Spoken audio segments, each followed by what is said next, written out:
Friends, आज हम पढ़ेंगे लंदन फोर्सेस के बारे में। लंदन फोर्सेस को ही हम क्या कहते हैं? डिस्पर्जन फोर्सेस, और इसी का दूसरा नाम है वंडरवॉल फोर्सेस। ये क्या होता है? जो वंडरवॉल फोर्सेस होते हैं वो वीकेस्ट फोर्सेस होते हैं। सारे फोर्सेस से सबसे वीकेस्ट फोर्सेस कौन से होते हैं? Van der Waals forces. It is the interaction between the non polar molecules. कि किस किस के बीच में इंट्रैक्शन होती है? नॉन पोलर मॉलिक्यूल्स के बीच में इंट्रैक्शन होती है। कोई भी दो नॉन पोलर मॉलिक्यूल्स हैं उनके बीच में अट्रैक्शन होगी, उसको क्या कहेंगे? London forces. इसके डेफिनेशन हम एक और तरह से लिख सकते हैं। It is the interaction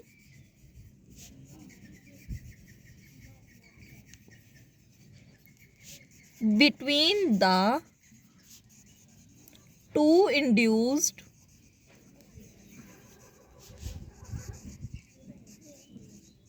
dipole. कि जो दो इंड्यूस्ड डाइपोल हुए हैं उन दोनों के बीच में जो इंट्रैक्शन होएगी उसको क्या कहेंगे? London forces. इंड्यूस्ड डाइपोल क्यों बोला ये आगे हम वीडियो में समझेंगे। जैसे हमने कोई भी नोबल गैस, इसके एग्जांपल क्या हो सकते हैं? नोबल गैस हो सकता है, PF3 हो सकता है, SF6 हो सकता है। कोई भी एग्जांपल्स जो क्या होंगे? Non polar. मान लो वही पीछे जैसे हमने एग्जांपल लिया था Ne, हमने Ne का एग्जांपल ले रहे हैं। उसमें क्या है? बीच में क्या होता है? न्यूक्लियस जो होता है पॉजिटिवली चार्ज, और साइड्स में क्या होते हैं? इलेक्ट्रॉन्स जो रिवॉल्व करते रहते हैं। सिमिलरली हमने दो, क्योंकि दो लेने हैं ना हमने, तो सेकंड भी हमने यही सेम मॉलिक्यूल लिया Ne, और ये भी क्या ले लिया? Ne। बीच में क्या है? पॉजिटिव चार्ज, और साइड में क्या रिवॉल्व कर रहे हैं? इलेक्ट्रॉन्स। आप देखो इलेक्ट्रॉन्स और इलेक्ट्रॉन्स हैं, नेगेटिव नेगेटिव चार्ज हैं, वो क्या करेंगे? एक दूसरे को रिपल्शन करेंगे, मतलब रिपेल करेंगे। अगर रिपेल करेंगे तो क्या होगा? रिपल्सन की वजह से एक क्लाउड डेवलप हो जाएगा जिसमें पॉजिटिव अलग निकल जाएगा और नेगेटिव चार्ज अलग हो जाएगा।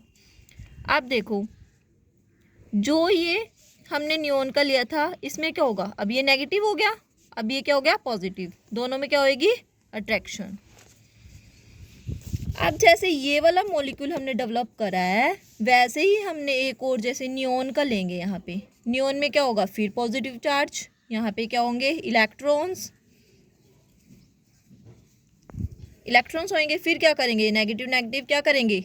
दोबारा रिपल्शन करेंगे। तो दोबारा रिपल्शन करेंगे तो कैसा बन जाएगा? ये देखो ऐसे नीचे कि ये पॉजिटिव चार्ज हो गया और ये नेगेटिव। आप देखो इंड्यूस्ड क्यों बोला था हमने? इंड्यूस्ड इसलिए बोला था क्योंकि पहले ये क्या थे? सिंपल रिपेल कर रहे थे। रिपेल करने के बाद तो क्या हुआ? इनमें पॉजिटिव और नेगेटिव चार्ज अलग अलग हो गया। इस वजह से हम इनको क्या बोल रहे थे? Induced dipole. अब देखो ये भी इंड्यूस्ड हो गया, ऐसे ही एक और मॉलिक्यूल इंड्यूस्ड हो गया। इन दो, अब देखो पॉजिटिव नेगेटिव क्या करेंगे? अट्रैक्ट करेंगे। अब दोनों इंड्यूस्ड डाइपोल के बीच में जो फोर्सेस होते हैं इन्हीं को हम क्या कहते हैं? Van der Waals forces. अब ये सब हमने क्या पढ़ा था? लंदन फोर्सेस के बारे में। चलो अब इसके नेक्स्ट इंपॉर्टेंट पॉइंट्स पढ़ते हैं कि ये किस किस पे डिपेंड करता है। ये दो चीज़ों पे डिपेंड करता है। फर्स्ट है साइज और सेकंड है ज्योमेट्री। देखो फर्स्ट क्या हमने कहा था? साइज। साइज में क्या है कि larger the size of the molecule greater is the dispersion forces. देखो जितना साइज बड़ा होगा उतने ही ज़्यादा डिस्पर्जन फोर्सेस होंगे। अब ये समस्या क्यों होंगे? देखो एक्सप्लेनेशन में हम समझते हैं। जैसे जैसे साइज बढ़ेगा मॉलिक्यूल का, वैसे वैसे इलेक्ट्रॉन क्लाउड बढ़ेगा। इलेक्ट्रॉन क्लाउड बढ़ेगा तो पोलराइजेशन होगी। अब देखो कैसे होगी? देखो एक हमारे पास छोटी बॉल, एक हमारे पास बड़ी बॉल। अब देखो इसमें जो मतलब इलेक्ट्रॉन क्लाउड है इसका क्या है? छोटा, और इसका इलेक्ट्रॉन क्लाउड क्या है? बड़ा। अब देखो हमने इसमें क्या पॉजिटिव और नेगेटिव डेवलप करनी है, तो ये देखो ऐसे। अब मान लो इसी के पास हम एक और मॉलिक्यूल लेके आते हैं। अगर हमने इसमें चार्ज डेवलप करना है, कौन इजी कर पाएगा? जो बड़ा मॉलिक्यूल है वो इसको क्या कर पाएगा? इजली डाइपोल कर पाएगा। डाइपोल का मतलब पॉजिटिव नेगेटिव डेवलप कर पाएगा। जितना छोटा होएगा उतनी लेट ही कर पाएगा। इसीलिए जितना साइज बढ़ा उतने इलेक्ट्रॉन क्लाउड बढ़ा। इलेक्ट्रॉन क्लाउड बढ़ा तो उतनी ज़्यादा पोलराइजेशन हुई। पोलराइजेशन इंक्रीज होएगी तो क्या होगा? डिस्पर्जन फोर्सेस भी इंक्रीज हो जाएंगी।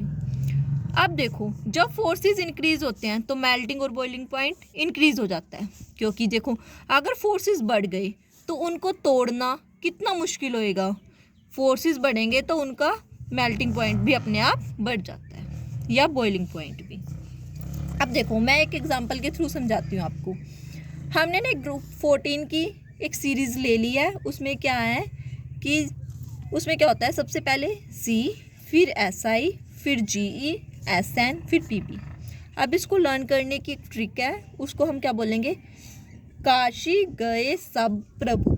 का से मतलब सी, SI से मतलब सी, गए से मतलब GE, सब से मतलब SN, प्रभु से मतलब PP। देखो अब नीचे जाते हैं हम, ये तो हमने पहले पढ़ लिया है। तो नीचे जाते हुए क्या होता है, डाउन द ग्रुप साइज बढ़ता है, साइज बढ़ता है तो क्या होगा, डिस्पर्जन फोर्सेस भी इंक्रीज होते हैं। अब देखो इसका क्वेश्चन कैसे आता है पेपर में। क्वेश्चन हमारा ऐसे आता है कि which has greater boiling point, GeH4 या CH4। अभी हमने पीछे देखा कि जैसे जैसे नीचे जा रहे, देखो G क्या आ रहा है पहले, और जो हमारा पहले आ रहा है और G क्या आ रहा है बाद में। आप देखो GE का साइज क्या है, बड़ा है किससे, C से। तो अब देखो इस वजह से क्या होगा, GE का साइज बड़ा है और C का हमारे पास क्या है, कम है। ग्रेटर द साइज तो बॉइलिंग पॉइंट भी किसका ज़्यादा हुआ, GE का।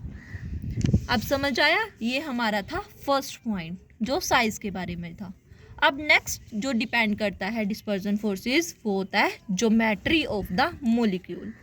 ज्योमेट्री पे कैसे डिपेंड करता है, मान लो हम एक एग्जांपल के थ्रू इसको समझ रहे हैं कि हमने एक N पेंटेन लिया और एक नियो पेंटेन लिया। देखो मॉलिक्यूलर फॉर्मूला तो दोनों का क्या होता है, सेम होता है, C5H12। बट फिर भी जो नियो पेंटेन और N पेंटेन होता है उसका बॉइलिंग पॉइंट ज़्यादा होता है as compared to neopentane. क्यों?